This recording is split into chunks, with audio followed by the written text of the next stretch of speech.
Olá, amigos do Mundo Pet, começando mais um Histórias de Patinhas, quase 2 anos desse canal, contando histórias que inspiram histórias. Esse é o nosso propósito, trazendo também conteúdo de relevância através dos doutores que já sentaram aqui nessa mesa nesses 2 anos. E, e vou ficar muito feliz se vocês puderem se inscrever no canal, isso ajuda o nosso conteúdo a chegar até mais pessoas. E também fica o nosso muito obrigada para você que assiste todo domingo os nossos conteúdos que a gente prepara com tanto carinho e amor para vocês. Mas é diferente, né? Então, eu acho que a gente tem que ajudar esses tutores a poder realizar os desejos com seus pets. Inclusive, se você fizer uma pesquisa, o que você mais acha, hotel que aceita pet, né? Nossa, É, tem cada lugar. Eu tava vendo outro dia, depois eu precisava trazer umas pessoas para cá, viu? Assim, tanto tem um hotel, ai, onde foi que eu vi mesmo? Que o hotel é para o pet. Quem é o acompanhante é o tutor. que E isso é legal. muito legal. Então, assim, o É, hotel foi feito, é um resort totalmente para pet. Nossa, eu vou lembrar agora. Então, eles até falam no slogan deles que o acompanhante é o o tutor. tutor. Então, ele tem direito às suas coisinhas lá. Que Mas é só isso, legal, cara. que É muito legal. legal. É pensado na experiência do pet, né? Que bacana. É, e tudo para ele. Então, isso eu acho que é fantástico. Então, eu acho que sempre que a gente puder trazer conteúdo dessa forma, esclarecendo essas dúvidas, Perfeito. inclusive essa ideia é boa. A gente podia também entrevistar essas empresas grandes, né? Que já colocaram o mundo pet como uma prioridade nas viagens, nas coisas. Vamos combinar. Com certeza, se vocês quiserem ouvir esse tema, coloca aqui nos comentários que a gente vai atrás desses resorts, enfim, esses hotéis que fazem experiência para o pet e o adulto o tutor é o acompanhante. Achei o máximo. Paty, e que mais perguntas você recebe no consultório com muita frequência? Então, Catherine, são várias. É por isso que eu sempre gosto de chamar alguém para me ajudar a responder, porque as perguntas mais simples, eu acho que a gente vai respondendo no automático, né? Que é o que eu sei e o que eu lido. Uma coisa que eu até pedi um vídeo de uma veterinária que eu gosto muito sobre homeopatia, né? Hoje em dia, cada vez mais eu vejo que o tutor ele quer uma medicina. Não posso nem falar que é medicina alternativa, porque se eu falar isso, eu vou tomar uma bronca, porque homeopatia não é classificada uma medicina alternativa. Desculpa, gente, eu não estou falando isso. Então, Ketri, são várias perguntas que a gente tem no consultório, né? A maioria das perguntas a gente responde já no automático, porque elas são feitas, né, diariamente no atendimento, mas eu percebo que existe muita procura, por exemplo, por homeopatia. Né? Eu até trouxe um vídeo que depois a gente vai colocar de uma veterinária que eu gosto muito para explicar um pouquinho sobre homeopatia. Eu vejo que cada vez mais os tutores estão com receio, tanto de medicamentos alopatas, quanto de rações, né? Pensando mais numa alimentação caseira, né? Sempre tentando, mas essa vitamina, ela é vitamina mesmo, ou ela tem algum medicamento?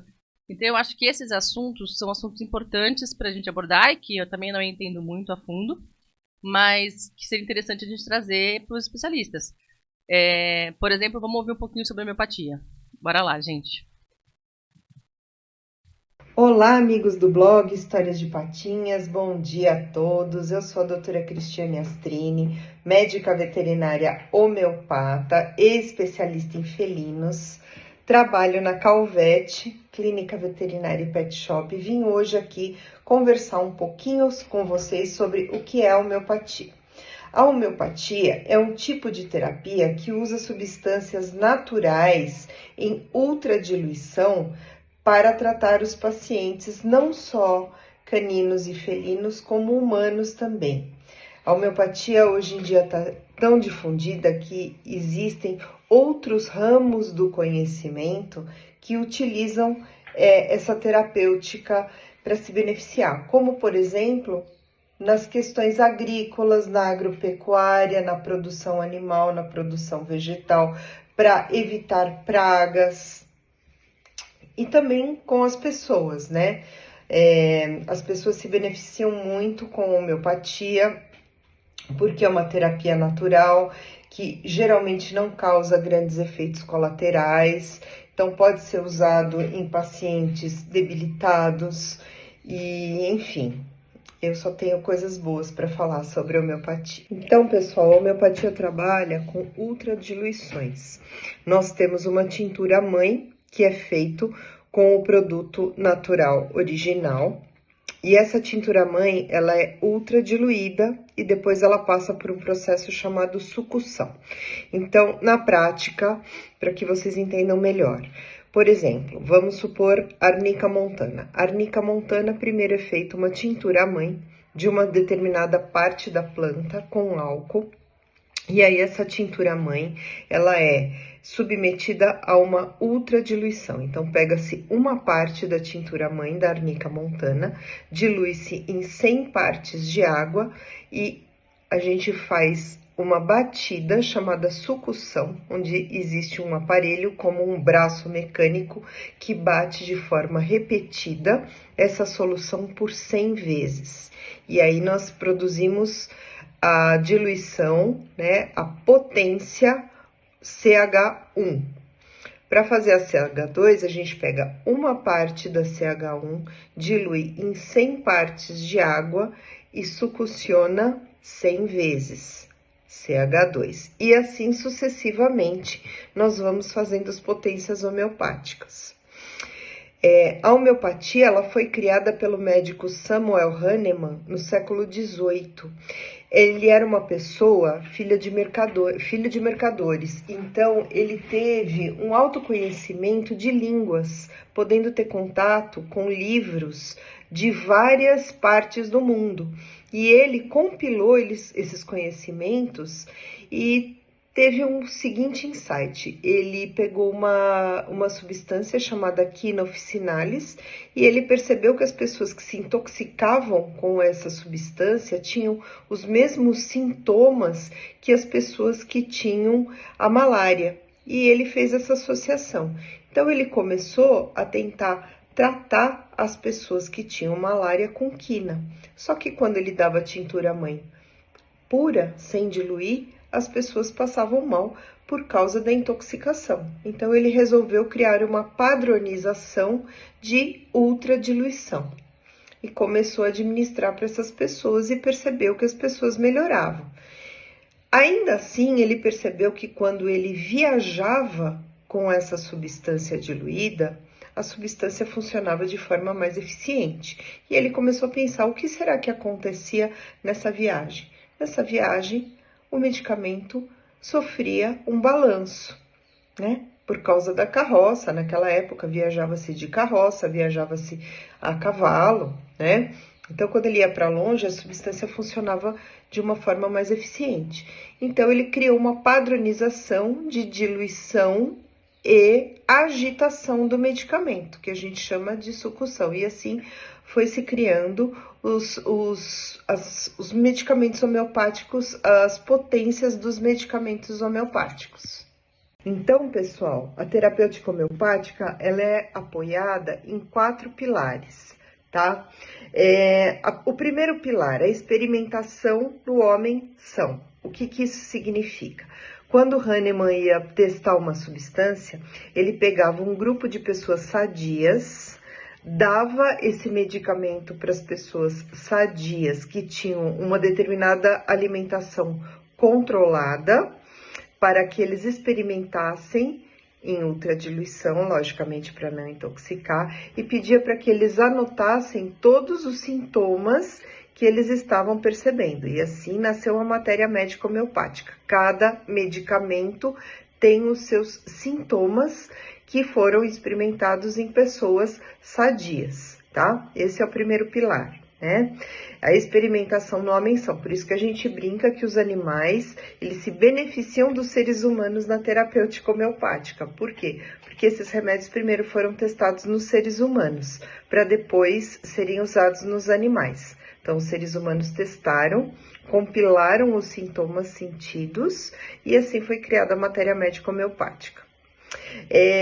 O segundo pilar da homeopatia é o similia similibus curendor. Os semelhantes se curam pela semelhança. O que isso significa? Nós temos a matéria médica homeopática que compila todos os sintomas que aquela substância pode causar numa pessoa sadia. Então, quando a gente faz a anamnese homeopática, o que nós estamos buscando, pessoal? Nós estamos buscando sintomas que aquele medicamento causa e procurando esses sintomas nos pacientes. Então, eu tenho dor de garganta, me dói do lado esquerdo de forma picante, eu não durmo bem, e assim a gente vai compilando. Eu tenho muito ciúme, eu tenho muito medo, a gente vai compilando os sintomas físicos e mentais, e quando a gente faz o chamado repertorização, nós estamos achando o medicamento que cause os mesmos sintomas que a pessoa tem, quando dado a uma pessoa sadia, certo? Então, a gente faz a força do medicamento contra a força da doença, e um anula o outro. Isto é o princípio da homeopatia. Por isso que a homeopatia precisa de uma anamnese tão profunda, porque nós precisamos saber todos os sintomas físicos e mentais daquele indivíduo e achar um medicamento que, quando dado a uma pessoa sadia, vai causar os mesmos sintomas físicos e mentais, certo? Esse é o segundo pilar. O terceiro pilar, o uso de doses infinitesimais. O que significa isso? Nós usamos sempre a ultradiluição, a diluição CH ou a diluição D, que é 1:10, ou a diluição LM, que é a milesimal hahnemanniana, certo? E o último pilar da homeopatia é o medicamento único. O que significa isso? Nós precisamos achar o medicamento constitucional, ou mais conhecido de forma popular, medicamento de fundo, tá? Que é aquele medicamento que vai equilibrar aquele indivíduo física e mentalmente quando administrado. Diferente do que muitas pessoas pensam, a homeopatia não é só utilizada para sintomas mentais, para aqueles animais que têm distúrbios comportamentais, mas é muito utilizada para sintomas físicos. E ao contrário do que as pessoas pensam, ela, em casos agudos, funciona muito rápido. Ela vai demorar um pouco mais para funcionar em casos crônicos, porque a gente precisa fazer o que nós chamamos de todo o caminho inverso, o caminho de cura. Do mesmo jeito que aquela doença demorou para se instalar, ela também vai demorar um pouco mais para ser curada. Mas em sintomas agudos, a homeopatia funciona muito rápido e de forma muito eficiente. Nós podemos usar ela como terapia única ou como terapia adjuvante de qualquer tipo de patologia. Ela também pode ser muito utilizada para cuidados paliativos, para aqueles casos onde nós não temos mais o que fazer no tratamento alopático. Na homeopatia, geralmente, nós ainda temos muitas coisas para melhorar na condição de vida daquele paciente. E também nas terapias mais corriqueiras, em dermatologia, enfim, em vários casos crônicos, em vários casos agudos, a homeopatia tem uma alta eficácia e pode ser amplamente utilizado. E é isso, pessoal. Gostaria de agradecer, espero que eu tenha despertado interesse em todos para conhecer e para utilizar a homeopatia. Estou à disposição de todos se tiverem dúvidas, se precisarem de algum esclarecimento ou até mesmo se quiserem tratar seus bichinhos com homeopatia. Eu atendo na Calvete, Clínica Veterinária, endereço é Rua Coronel Oscar Porto, 189, Paraíso. E o telefone para agendamentos é 3051-6704. Obrigada, um beijo grande, até mais. Você viu quanta coisa, né? Meu Deus. O mundo da homeopatia é muito grande, então, assim, para tudo quase você pode usar a homeopatia, né? É incrível. Com certeza. Paty, você falou também de nutrição, né, de alimentação. A gente fica na dúvida, né? Tem pessoas que falam, poxa, tem tantas empresas agora no mundo pet de alimentação que falam que é alimentação saudável, balanceada para o pet, ou a gente fica na dúvida se dá ração ou se não dá. Eu acho que é um assunto super polêmico, você deve receber isso muito lá no consultório. Eu, particularmente, às vezes fico na dúvida também, assim, a ração, a gente pensa assim, poxa, nós como leigos aqui, a ração é preparada exatamente para o pet, Mas será que a gente está indo nessa linha porque é mais cômodo? Ou se de fato, enfim, eu fico às vezes dividida nas opiniões. O que você pensa sobre isso? Então, isso sempre é polêmico. Na verdade, tudo isso tem que falar com muito cuidado. E eu falo para os tutores, eu preciso ser honesta em dizer que os meus cachorros comem ração, né? Então, sempre comeram ração. Eu falo que tem todo a praticidade? Tem. Mas, assim, tem todo o estudo em cima das grandes marcas.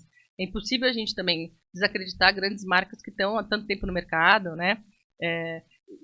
Fora, imagina, se eu tenho mais de 20 e poucos anos de formada, eu atendo 90% come ração.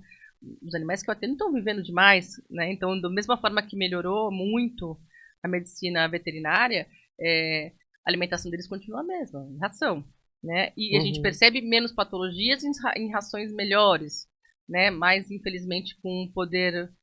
Tem que ter um poder aquisitivo um pouco maior, porque elas muitas vezes são mais caras, as super prêmios. Mas hoje elas são voltadas até para raça. Então, tem a ração do Shih Tzu, porque o Shih Tzu tem mais isso. A ração do Golden, porque ele vai ter mais fibra articular. É muito estudo em cima disso, né? Eu sempre falo que quando eu estava na La Unesp de Jabuticabal, enquanto eu fazia o doutorado, teve um experimento de anos lá, né? Sempre vendo isso. O que dá mais tártaro? Alimentação caseira ou ração? O que pode ser mais cancerígeno? Uma coisa ou outra? E o que eu vejo lá na hora da defesa das teses é que basicamente não dá diferença estatística significativa. Então eu ainda prefiro ração, a princípio, para os meus animais, e gosto muito da alimentação caseira quando o problema é dermato. Tem muita dermatopatia que eu percebo que realmente quando a gente consegue fazer uma alimentação caseira apropriada para aquele tipo de dermatite daquele animal, a resposta é melhor. Mas eu ouço muito meus tutores. Então, assim, meus tutores falam, em vários casos, de sempre comer ração. Depois que começou a comida caseira, doutora, não teve mais isso, não teve mais aquilo, não teve mais aquilo. Outro animal. Sempre mais voltado para dermato. Eu percebo, não teve mais otite, não teve mais dermatite, não teve mais doença inflamatória intestinal. Mais as alérgicas, né? Que deve realmente ter a composição da ração, coisas mais específicas que podem levar a alguma alergia desse tipo. Enfim, é polêmico, mas eu gosto sempre de ouvir os dois lados. Eu acho que nada impede que a gente traga veterinário das grandes marcas de ração para vir falar o que eles estão tentando fazer para melhorar cada vez mais essa ração e a aceitação da ração. Porque daqui a pouco ela vai realmente virar uma vilã, né? Eu quero sem transgênico, eu quero sem conservante, eu quero sem corante. Tá, e temos rações sem nada disso. E cada vez mais eles estão trabalhando para que isso aconteça. Então, falando de uma forma simples para os nossos tutores, a gente vamos trazer. Então, assim, uma grande marca de uma ração, não estamos aqui para fazer propaganda, ela vai vir para explicar para a gente o que as grandes marcas, fabricantes de ração, estão fazendo para cada vez mais o tutor aceitar sem medo o uso de ração e não causar danos para o pet. Da mesma forma, e tem muito pouco, nutricionista veterinário, né? Então, eu acho que chamar um nutricionista veterinário para falar sobre como fazer essa alimentação caseira, porque não é só simplesmente... Eu entendo, se a gente colocar um pouco de legumes, uma proteína, um arroz integral, eu misturo isso, doutora, eu misturo aquilo, fica super bom, mas eu sempre acho que pode faltar alguma coisa. E de repente para quem estudou com isso, vai falar, não, eu preciso que você coloque um pouco da ração na sua alimentação, ou que você complemente com essa vitamina. Então eu sempre falo, se vai mudar da ração para alimentação caseira, eu vou chamar a amiga especialista para ajudar. E aí ela vai fazer toda aquela dieta que é para esse animalzinho, tá? Eu trouxe um vídeo, eu vou colocar para vocês, de uma colega nutricionista. Ela vai falar um pouquinho sobre alimentação caseira, tá? Mas ainda hoje está tudo muito só tirando as dúvidas principais. Se tudo der certo, eles vão estar aqui no estúdio para falar com a gente, tá bom? Vamos ouvir um pouquinho? Oi, História de Patinhas! Eu sou a doutora Mayara Morique, sou veterinária nutróloga e oncologista e hoje vim tirar as principais dúvidas sobre a alimentação natural nos nossos pets. Então, a principal pergunta que me fazem sempre é qual que é a maior diferença, né, entre a alimentação natural e a ração. Então, quando a gente fala de ração, a gente tem um alimento ali prático, né? Eu falo que a ração é um alimento de maior praticidade no mercado, né? Então, a gente tem um produto lá embalado que é próprio para servir, já balanceado. Hoje em dia, a gente tem muitas rações boas no mercado, tá? Então, quando me perguntam se eu sou contra a ração, na verdade, não. Eu tenho muitas rações boas no mercado hoje em dia. É só a gente saber escolher, saber quantidade, que esse é o principal e é o maior erro que a gente vê, né, acontecendo nos nossos animaizinhos. E o que você vai oferecer em conjunto com essa ração, né? Quais ingredientes extras, você vai colocar petisco, tudo isso tem que ser calculado e balanceado. Mas se eu sou contra a ração, não, porque a gente sabe, né, que cada pessoa tem uma rotina diferente, cada família à disposição também de, às vezes, não conseguir cozinhar, às vezes não conseguir comprar um alimento natural. E se for fazer errado, eu prefiro que faça ração, porque um alimento natural desbalanceado é muito grave. Então, a gente precisa fazer isso com muita consciência, sabendo que isso é pro bem do nosso animalzinho fazer a alimentação de uma forma correta, tanto se for ração comercial ou se for alimentação natural, ser feita com vet nutrólogo. Então, a alimentação natural, quando a gente fala dos benefícios, né, são inúmeros benefícios. A gente está falando de um alimento que não é processado, como o nome diz, já é um alimento totalmente natural, então ingredientes frescos, sem estabilizantes químicos para conservar esse produto. Mas a alimentação natural é muito interessante para quando o animalzinho tem mais de um problema de saúde, né? Então, por exemplo, um animal é alérgico com um probleminha no rim. Então, a gente consegue fazer um alimento mais balanceado para esse caso. Quando é uma ração, a gente não tem uma ração que engloba todos os problemas dos animaizinhos. Então, acaba ficando por etapas, né? Às vezes, a gente tem que tratar primeiro a alergia, depois o rim, ou vice-versa. E a gente não consegue fazer isso em conjunto. Alimentação natural, a gente consegue trabalhar isso de uma maneira mais completa, por ter essa facilidade do vet nutrólogo conseguir modificar o que o animal precisa, que nutriente está faltando, proporcionar os macro e micronutrientes. Então, por isso que é importante o acompanhamento de um profissional. A alimentação natural, ela tem 80% mais de água que a ração seca. Então, isso é muito legal para a parte do rim, né? Da parte da saúde renal, saúde urinária, bexiga. Então, isso é muito legal para os animaizinhos. Fora que a gente usa também ingredientes menos alérgicos e menos inflamatórios. Então, para os pacientes alérgicos, que têm, né, alergia de pele, alergia gastrointestinal, né, aqueles animaizinhos que têm muito vômito, muita diarreia, o alimento natural também é muito melhor na parte da absorção e digestão. E as doenças que a gente consegue englobar no tratamento da alimentação natural são inúmeras. Tanto animais velhinhos, idosinhos, que precisam aí de um suporte nutricional bem importante nessa fase. A gente consegue muito ajudar pacientes alérgicos, tanto de pele quanto os gastrointestinais, pacientes renais, pacientes que têm aqueles cálculozinhos, as pedrinhas nas bexigas também ajuda muito. Pacientes oncológicos, né? A gente consegue dar um suporte melhor nutricional para essa fase de tratamento. Pacientes que têm alterações no fígado. Então, são inúmeras doenças que a gente consegue englobar para melhorar essa alteraçãozinha que ele está apresentando. O principal que a gente precisa entender quando a gente fala de alimentação natural ou ração, a gente precisa saber principalmente da nossa rotina, se a gente vai conseguir, né, se comprometer para fazer aquele alimento, se for natural, eu vou conseguir me comprometer a cozinhar para o meu animalzinho ou comprar de uma empresa, vou me comprometer a fazer a suplementação, que é o mais importante, né? A alimentação natural, ela precisa ser balanceada, precisa ser nutricionalmente funcional para o nosso animalzinho. Isso é o fundamental. Saber que alimento caseiro, então comida caseira, não é uma alimentação natural balanceada, né? Quando a gente fala de alimentação natural, ela está sendo formulada por um vet nutrólogo que está vendo tudo que o animal precisa, todas as proporções, tudo que ele precisa de carboidrato, tudo que ele precisa de proteína, gordura e todos os nutrientes essenciais. Isso é o mais importante. Eu espero que vocês tenham gostado dessas principais dúvidas que as pessoas têm. E se vocês ficarem com mais dúvida, podem deixar escrito aqui no História de Patinhas, que a gente vai tirando essas dúvidas para vocês. Um beijão! E aí, você viu, né? Meu, a gente fica muito na dúvida, né? Mas é muito legal ter pessoas que sabem do assunto e ouvir todos os lados. Eu sempre falo, gente, se você tá na dúvida, vamos ouvir outros especialistas. Outra coisa, não sei se eu dou isso ou dou aquilo. Tá bom, ouve os dois. Vamos ver quem passa mais segurança ou o que a gente tem mais de dados estatísticos, né? E outra coisa, eu acho que é muito individual. Por exemplo, os meus pets, eles não têm nada. Eles comem só ração, né? Então, assim, é muito individual do animal também, né? E tem outras patologias que não têm nada a ver com a alimentação. Então, eu acho que eu sempre falo para os meus tutorzinhos, vamos fazer para o seu pet o que é melhor. E para o seu pet, o que é melhor, também depende muito do que é melhor para você. Quanto você vai conseguir fazer de alimentação caseira, você vai comprar pronto, vai ter uma nutricionista, quem que vai dar, onde vai levar, para você é a melhor ração. Então ainda dá pra gente trabalhar com os dois, porque faz parte da família, né? Da mesma forma que você vai escolher, sei lá, uma escola, alguma coisa para o seu filho. Tem que ver se é perto da sua casa, perto do seu trabalho.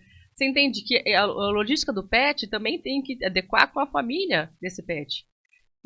Mas informação é tudo. Acho que a gente tem que cada vez mais entender o que está acontecendo, né, no mundo pet, para poder fazer o melhor para os nossos animais, né, para os nossos pets.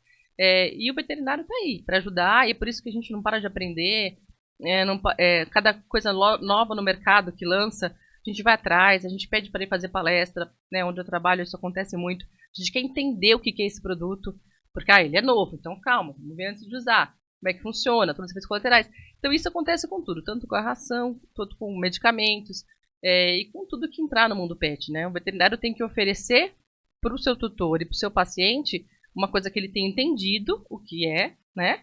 E se realmente for de qualidade. A gente tenta sempre fazer o melhor.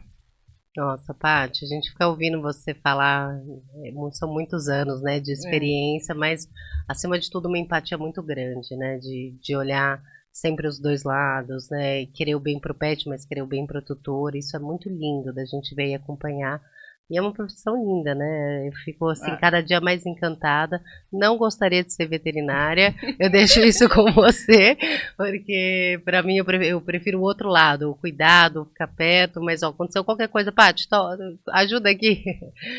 Mas é muito lindo de ver a dedicação e cada um dos profissionais, não só você, né? Mas os doutores que sentaram aqui nessa mesa. Nossa, verdade.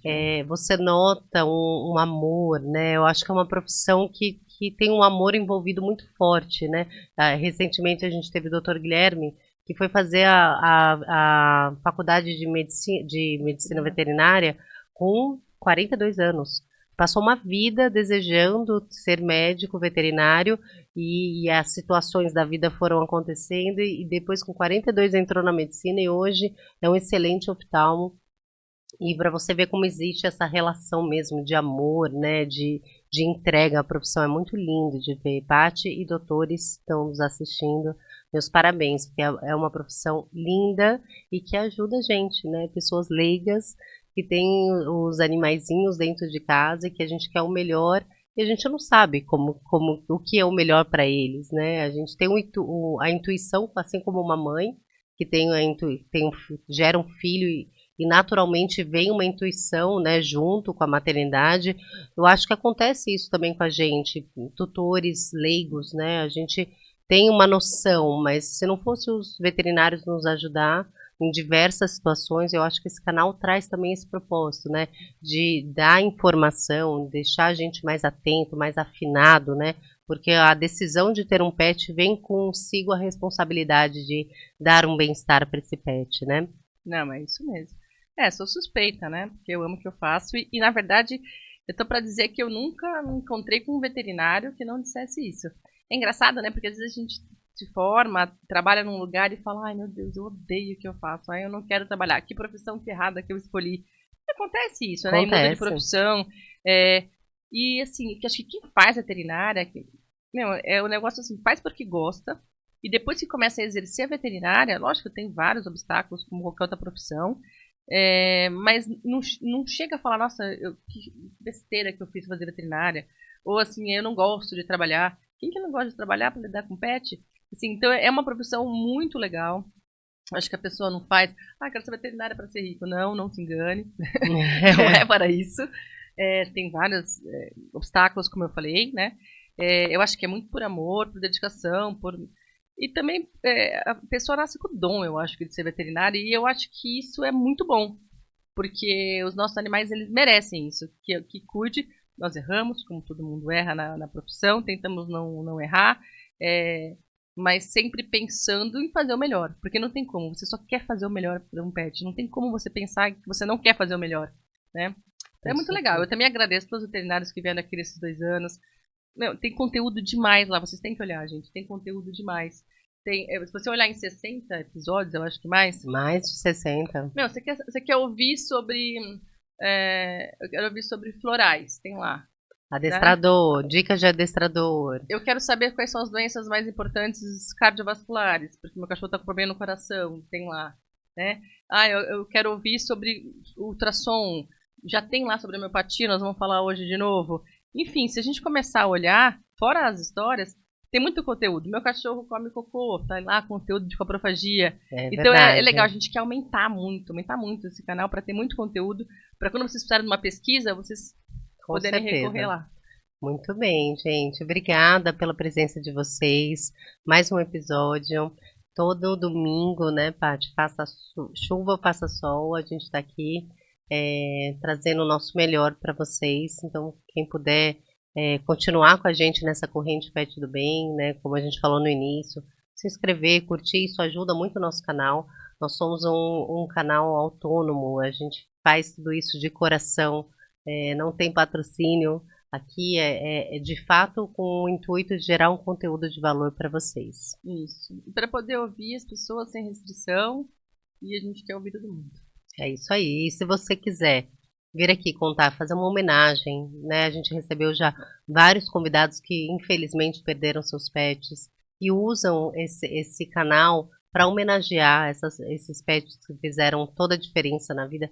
Pois venham até nós, deixe nos comentários, vai ser um prazer ouvir a história de vocês aqui. Vai. Tá bom?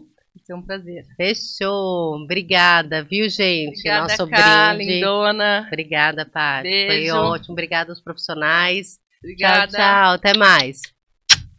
Até a próxima.